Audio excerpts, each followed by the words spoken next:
This particular week, we have very amazing fixtures, and Kenya is out on assignment. The under-20 men's national team, better known as Rising Stars, they are in Cameroon for their first inaugural. This is their first ever Africa Cup of Nations tournament. They are in Pool B alongside Morocco, Tunisia and Nigeria. In fact, when the fixtures were out, someone said that Kenya is in the pool of death, given the teams that they have been pulled alongside with. And their first match against Morocco, they scored the first goal, and people were like, okay, so we can do this. And before 90 minutes, quite a lot of things happened. Morocco pulled one back, then they scored the second one, then Kenya pulled another one. From I think 20 minutes to time, people saw like, oh, probably maybe it will be on a level term, but something happened, and at the end of the day, Morocco walked with 3 points. Kenya, we are there just to lick our wounds and probably get another chance to bounce back. Give me your analysis of this match.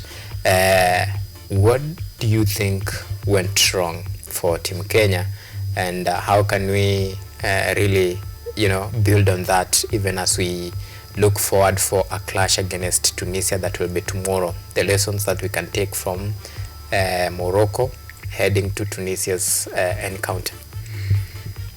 First of all, help me don these glasses. It's a sign of shame, and I feel the country's shame because going to Egypt and actually scoring first against Morocco, that is okay. We cannot say it's not something we expected. That was expected from a tactical point of view. We know this team has been incredible from the CECAFA under-20s. This was the first time actually that we got the chance to experience Kenyan football at its level best. So the Rising Stars scoring first against Morocco, that is something that was expected from a tactical point of view. But again, the very fact that they went on to succumb later on in the second half, now this brings us to the reality. We say you are now waking up and smelling the coffee. And this, to me, is as a result of the long-term neglection of our football. I would say that because I know people will talk of the mistakes that were made in defense. That's okay, but when you look at it, these mistakes are not as a result of lack of quality in the players who have been called up in the starting 11. According to me, I think the mistakes we see is as a result of the pressure being so high on these lads, such that they are not on the same level of coping with the high moments of football. So I think it's a match that we can learn a lot from. Going to the Tunisia game is a group of death, as you have said. Remember, after that you'll be facing the record champions, Nigeria. So lessons can be taken from that, but again in the long term, and I like talking about things in the long term because most of the failures that we face even in life are as a result of not being proactive. I don't think we've been proactive as a country, especially with our football. So that's how I can put it in a nutshell. And it's fair to say probably this can boil down to the level of preparation, and of course being the first time, so you can only imagine, and it will be fair to the team that you are coming up against a team that has been a mainstay in this competition. This is your first time, your first taste of the field, Of course, expectations, the pressure is high for you from the fans, and of course, there is that moment of adrenaline running high, and you're not sure from the first minutes what to do, how to handle yourself, pressure from, pressure and expectations from your country, yourself, your coaches, everybody's watching, and of course, the big stage. Do you think this phobia of the big stage phobia could be the reason that probably the boys at that particular moment fumble for a bit, or is just Morocco is just too good for Kenya? I don't think it is about Morocco being too good for Kenya. Being the very first time that they are qualifying for this continental showpiece, it just gives you everything that you need to know about this team. I mean, it's not about the ability of the players, but from the mental part of or point of view, I think the moment they scored first, and then by halftime it was 1-1. I think that's where now the test comes in. Can you really handle the pressure of playing at the highest level? Can you really be able to hold on this result? Maybe at least, even if it's not a victory in the first match, at least a draw could go a long way in making sure at least at the end of the day you pick something from it. So I think it's all about the pressure for that is playing football at the highest level. And then, as I have put it previously, for them to develop this, we call them, the nerves of steel, being able to handle the tough moments. It's all about the country investing in football, and exposing these lads to more of this. And how will you qualify? That is, how will you be exposed to see such tournaments? Is through qualification. How do you qualify? It's through investing in talent. So in the long term, I think the blame still goes to our country and the sporting ministry, to be precise. Yes. Okay. For me, I see it this way. We have talents, that's for sure. And if there is a team that Kenya can really peg their hopes on, is this the rising stars, the junior starlets, because we can really see future in the youngsters, unlike our old lads, the senior teams. And of course, for this young team, actually there is a future there. So for me, my analysis of this particular game will be, first of all, this is the biggest stage for the team. I think this is the biggest moment of their life. The first one was the Sekafa, which was quite much of a regional, so they had to prove a point, of which they were the dominant team, regardless of the final outcome between Tanzania, which ended in a 2-1. And of course, Tanzania being now eventually crowned the champions. But in all equal measure, I think Kenya performed fairly well on that one. And now the big stage now, it is the continental stage, which they come up against big teams, if you ask me.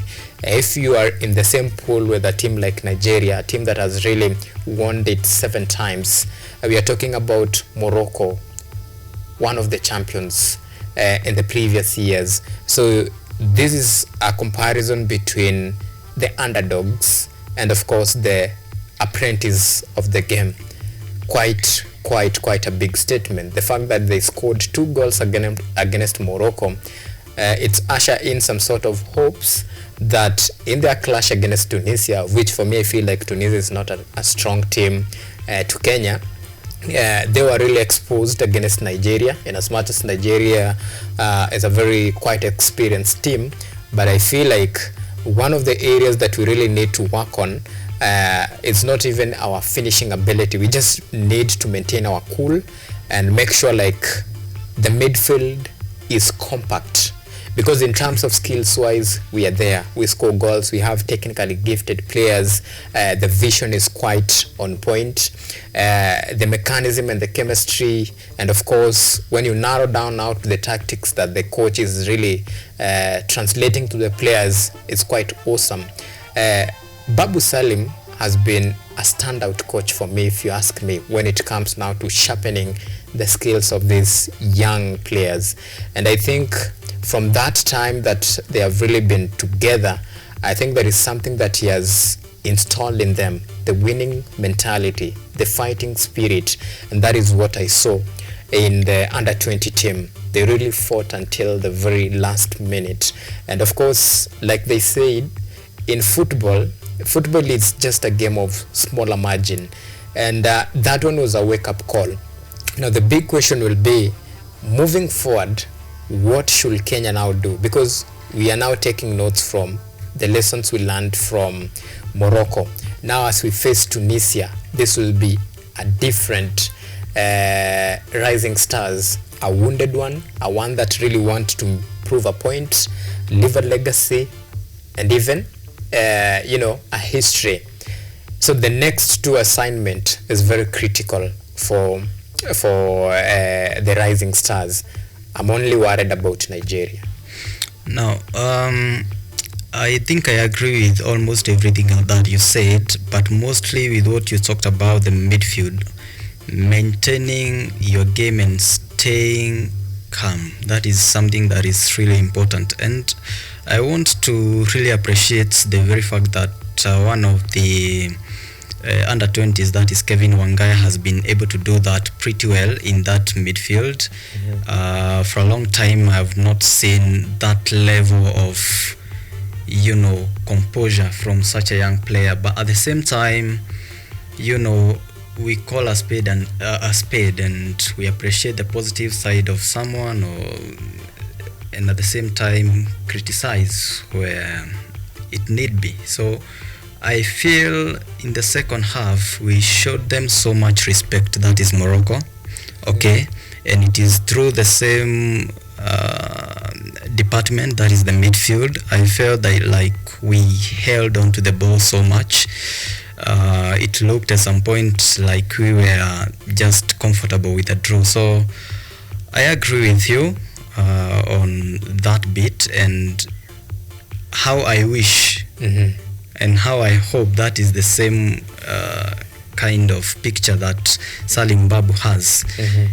His experience, of course, is something that everyone knows from his days at Ulinzi and so on. So going to the Tunisia game, we have learnt our lesson, and I hope we can just work on the few mistakes that we make.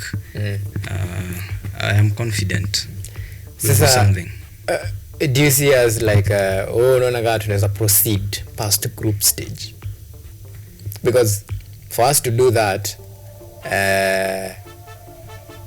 tomorrow's game and on Wednesday, it is a must-win game. Do you think tutaenda past now group stages? Tusha make history already. But if we progress past group stages, that is another history. How do I answer that question? On whether we can progress past the group stage or not, I'll give you an example with the pool A or group A of the same AFCON under 20s. We have the likes of South Africa, we have the likes of Egypt, we have the likes of Tanzania, and then we have a Sierra Leone. Right now, they are topping the charts, the Sierra Leone, and they were not one of those sides that you would say actually it's their first time actually. Yes. So I am not going to really downplay the chances of Kenya making it through to the knockout stage, but the very fact that Sierra Leone are doing it, okay, against the big teams, I think we have a chance. But at the same time, it calls for a lot of composure, it calls for a lot of desire, it calls for minimizing the mistakes. Actually, one of the best things you can do as a footballer and as someone playing at the highest level is minimizing your mistakes, leave alone improving on your skills and everything. If you are able to minimize your mistakes, then the chance to rise up the trajectory is very high. So if you do that, I have no doubt.